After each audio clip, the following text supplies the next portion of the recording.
Today, diversity. Which candidate captured most of the minority vote? Who did women vote for? Economy in the Palmetto State. Now that the primaries have left the state, is the impact still being felt? And thank you very much. What's next? We'll tell you where the candidates are headed and what they're doing to secure the nomination. Carolina News starts right now.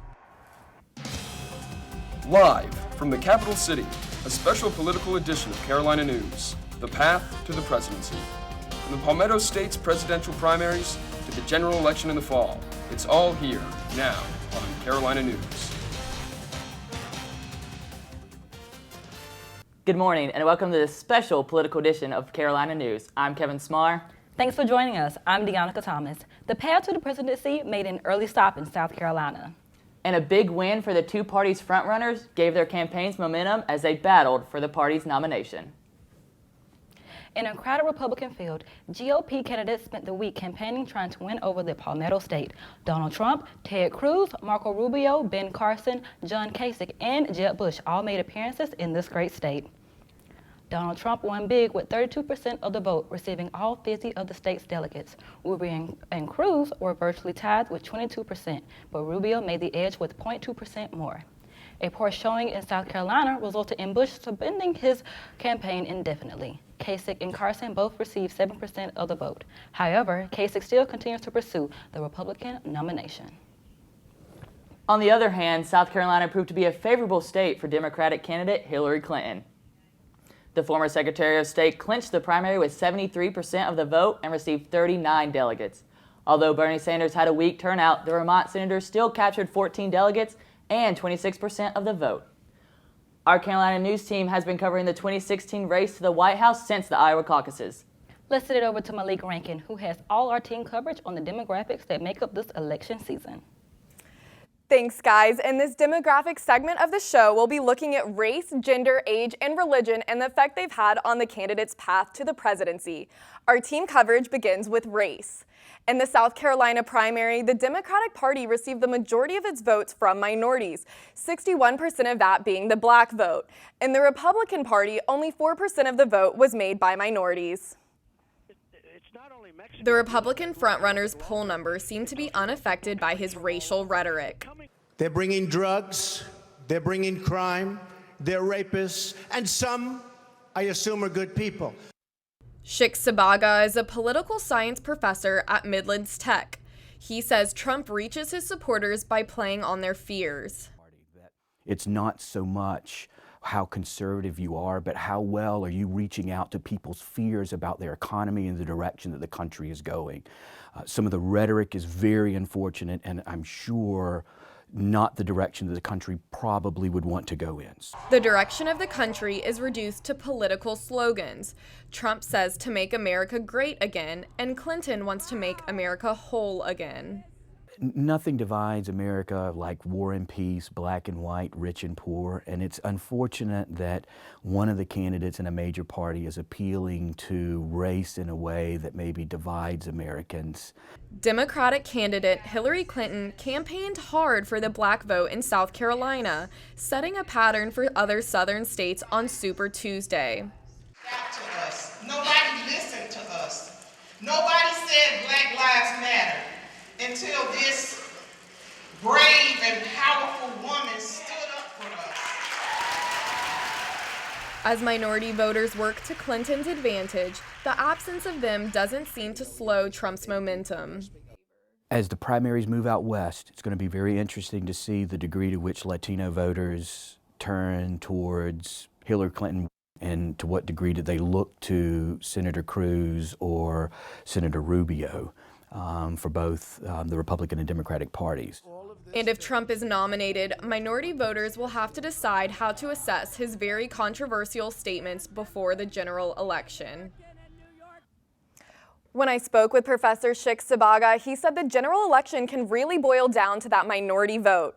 And continuing in our team coverage of demographics and politics, Similar to race, gender influences the polls.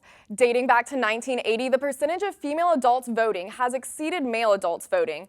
The largest gap between voter turnout with males and females can be seen in most recent years. Although women are being represented in the polls, they're still subject to gender biases. Our Alexa Angeles tells us why that is. I will work as hard as I can every single day. I will get up and go to work for you and fight for you. Hillary Clinton's fight to the White House is possible because of the 19th Amendment, ratified in 1920, that allows women to vote and even run for president. A change in politics has occurred over time, but gender stereotypes for female leaders, such as Clinton, still persist and continue to affect voter behavior. When you don't have a lot of information about policy, you actually need to have a female candidate that is so obviously more qualified than the male candidate that she can overcome that hurdle. And that's not easy to do. Professor Moe's findings can pick up on brain biases that show people have difficulty picturing females in a leadership position, even when both candidates, male and female, are equally qualified. Political strategist Amanda Loveday says the adjustment from a male to a female is difficult for voters. If you go back to 2008, most people would have told you we would have never elected the first African-American president.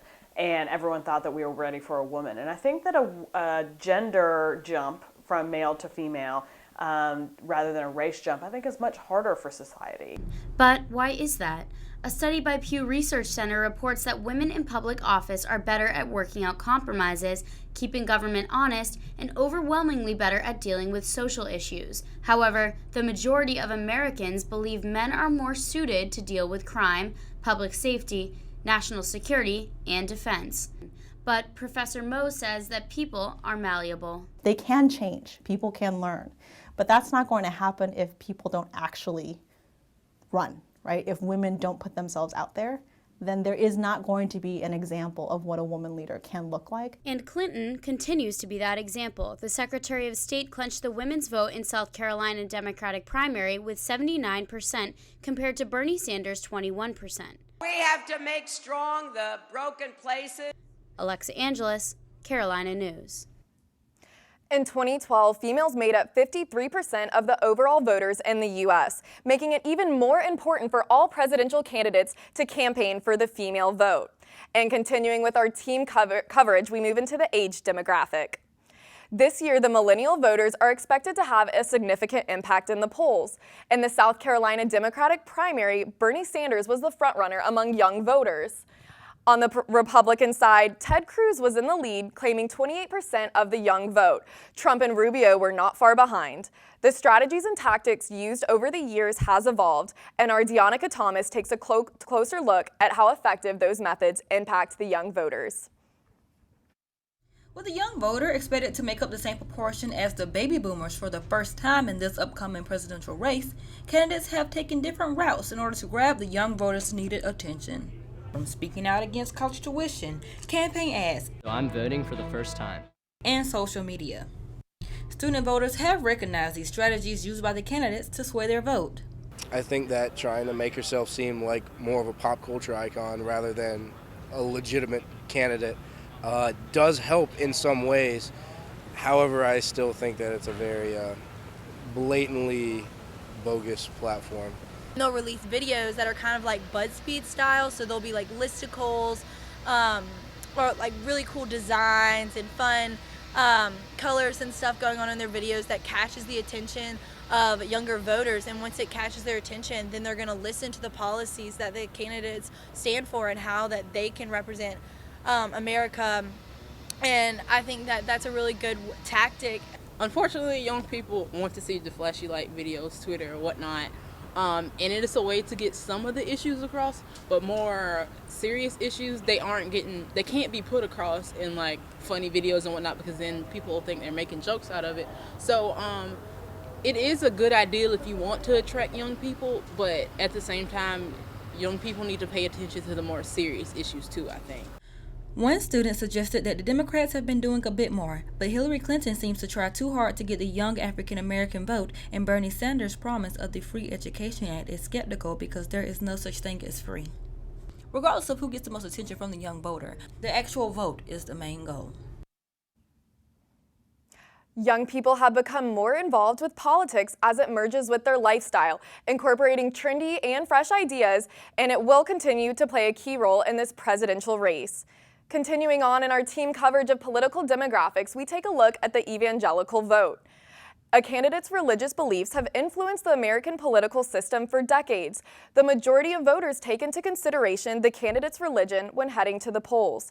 Taylor Hollander looks into how religion is affecting the 2016 path to the presidency. Religion has had an influence on American politics going back to President John F. Kennedy and his Catholic faith, and it continues to be a topic of debate in presidential elections today. I'm a Christian. And my faith is integral to who I am.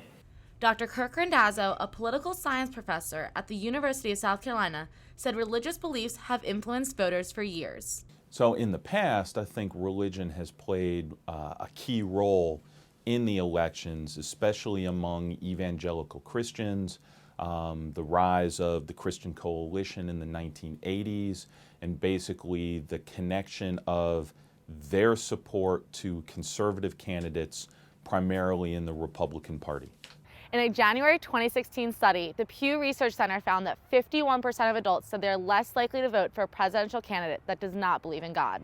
Donald Trump, the Republican frontrunner, is not viewed as religious by most Americans, and after insulting nearly every group in America, he continues to win the majority of the evangelical vote. Written by a nice reporter. Now the poor guy, you got to see this guy. Oh, I don't know what I said. I don't remember. Trump has won 10 primary states. He won the evangelical vote in 9 of those 10 states and tied with Ted Cruz for the evangelical vote in the 10th.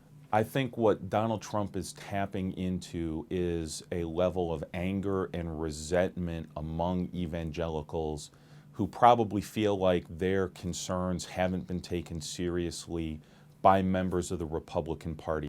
The Pew Research Center found that 1/2 of Americans believe that religious conservatives have too much control over the GOP.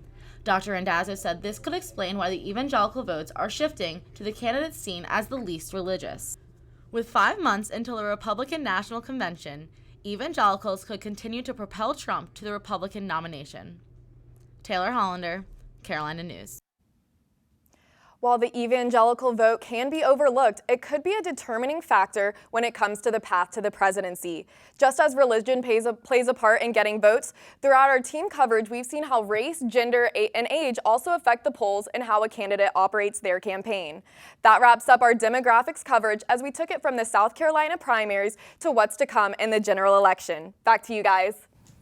Thanks, Malik. While out on the campaign trail, I caught up with one man from Massachusetts who's following the campaign from state to state, praying for peace among the candidates. He told me it was heartwarming to see candidates beyond their day-to-day rhetoric. And I support all the candidates. I've been traveling the country. I've gone to at least 100 rallies, and I offer all of them a flower for peace. It's a symbolic gesture that if they become president, there'll be peace over their term. There have been some super dedicated supporters in the rallies across South Carolina. Yeah, it really just shows you how important this election is going to be for voters. All right, coming up next, now that the primaries have left the state, we'll show you the impact that the state continues to feel.